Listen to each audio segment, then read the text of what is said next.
Buddy, welcome back to Wrestling Review.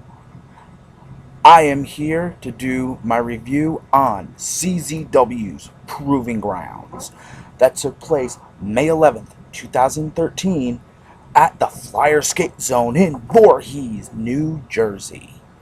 Now, I got to watch this on www.czw. I'm sorry, not dot, at www.czwippv.com. So, cheap plug there for RF video. You can go there. You can ultimately create an account. It's free.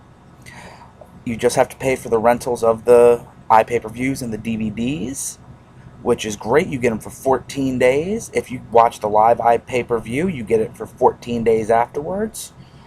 And it is just awesome. So, on to the show. First and foremost, I'm going to be looking this way a lot because that's where I have the computer that actually has the results and everything. So, first things first, the show opens up with the best of the best rewind, as we see the artist formerly known as the Chiva Kid, Andrew Everett, taking on Caleb Conley and Shane Hollister. Now, if you don't know who Chiva Kid is, here's what I want you to do. Go to smartmarkvideo.com. Matter of fact, I will show you what DVD to get, because I have it in my collection.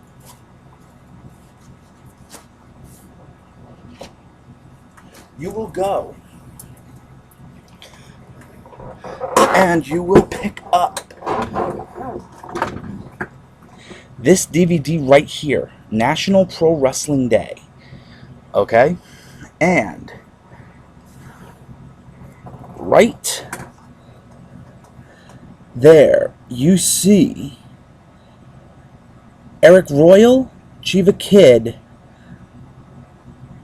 That's the match you want to go see. Actually, where is it? There we go. Chiva Kid is right there on the spine of the DVD. So seriously, go get the DVD, watch it. Chiva Kid is great. You know, from CWF Mid-Atlantic. But anyway, great high-flying match, just as you would expect from Best of the Best, which you can go and watch if you haven't at czw.ippv.com. I can tell you this: I have a friend of mine. I am friends with her and her fiance. She's right here on YouTube, Patty, as well as her fiance Eddie. They came over. They watched Best of the Best. And I can say, I think as far as for every match, besides the ultraviolent matches, because I know Patty's not a big fan of ultraviolence, as I am, I think I might have gotten her hooked a little bit on CZW, which is great. Now, back to the match, though. So the winner of this match at 7:38 was Shane Hollister. Now, they did it traditional Best of the Best style. 3 men, and it's elimination. So it came down to 1-on-1, and then the winner. Match 2 is a bombshell match. Now, what that is, that's the women's match. That's what CZW calls their female wrestlers, are bombshells. Now, I will put it this way. I love TNA with the knockouts. These women will fight a lot harder than you will see even the knockouts. You know, so if you like women's wrestling, I definitely suggest you take a look at some of the bombshell matches, WSU, everything like that. The match was actually Navia from OI4K, Ohio is for Killers, taking on the WSU champion, Jessica Havoc. Navia, I actually found this out, Navia did the King and Queen tournament and this show with the flu. So, you know, I hope she's feeling better. Navia, if you watch this, because I will put this on my Facebook page, and you and I are friends, I hope you are feeling better. You know, I give you a lot of credit for doing that show with the flu.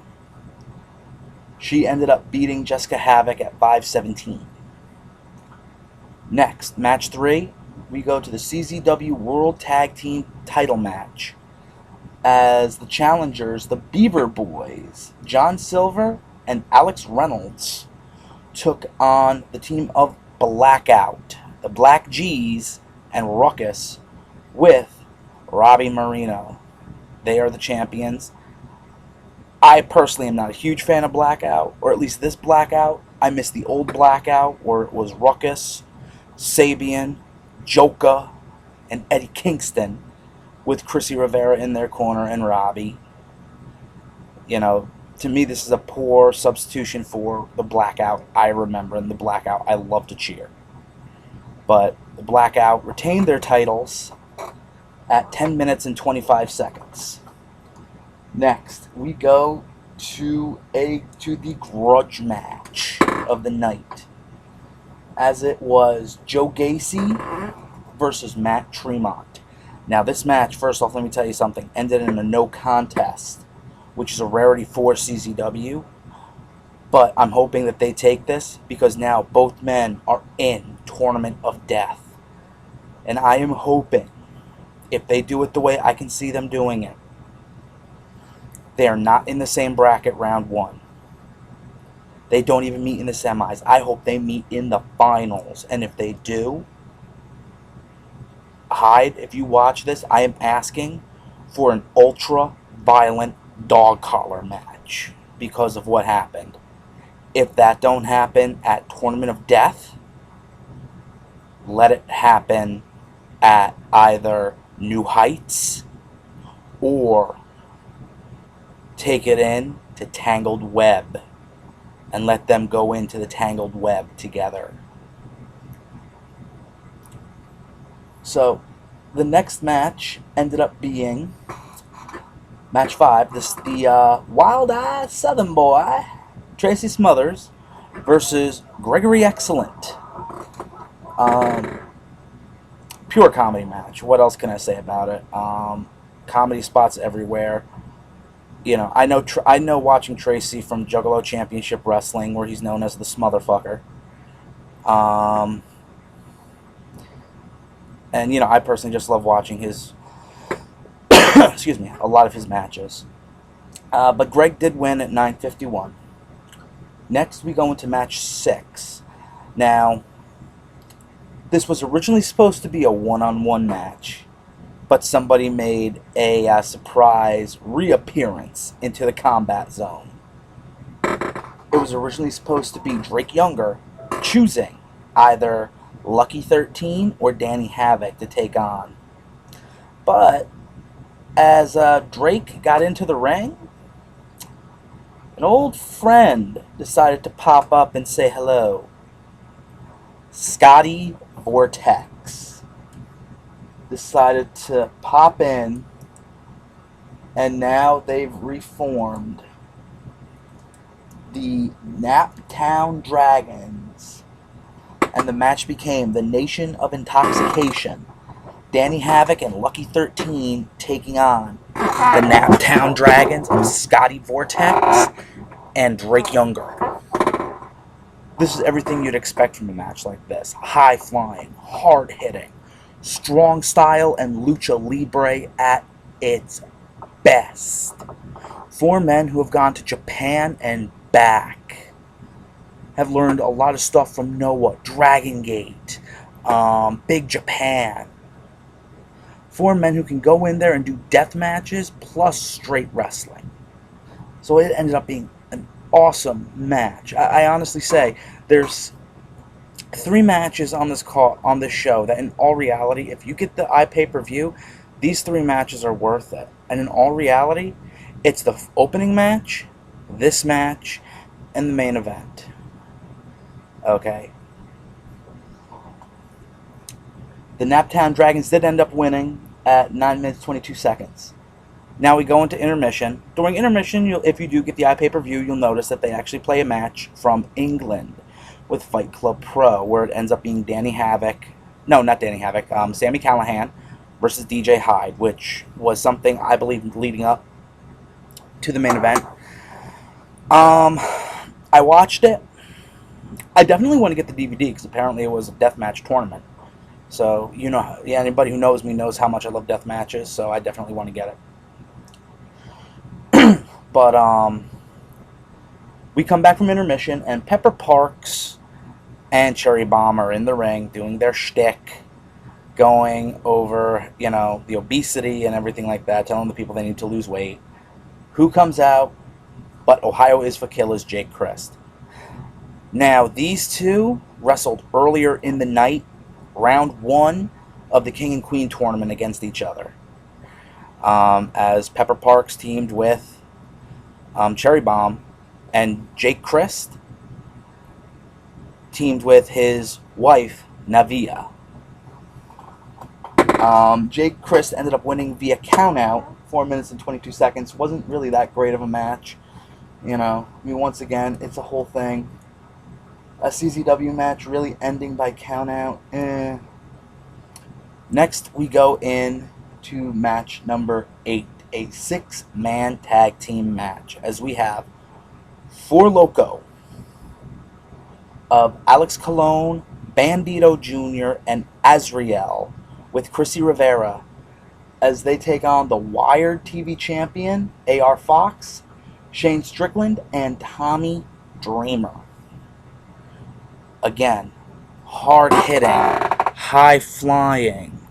What else can you ultimately ask for from, a match like that? I mean, the only thing it didn't have was hardcore, which Tommy is known for, which I will say I'm a little upset about that, but I can honestly say this is a match that didn't need it. It really didn't need it. Which, for me to say is definitely something. So, now we come to our main event. Ohio is for Killers, Sami Callihan versus DJ Hyde. DJ, for the longest time, has been putting out there that he knows Sami's secret. I don't think it's any secret to a lot of people. Sami is going to either WWE or TNA. I personally will miss Sami. I love his matches. I have his Best of the Indies DVD in my collection, which is something I watch a lot. I just hope that if he goes to WWE, Vince doesn't give him some stupid-ass gimmick, like what happened when he created Fandango. I hope he will actually let Sami continue to be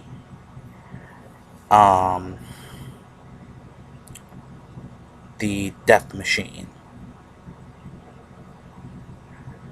The match was great. It went all over the place. And it was a typical Sami Callihan and a typical DJ Hyde match.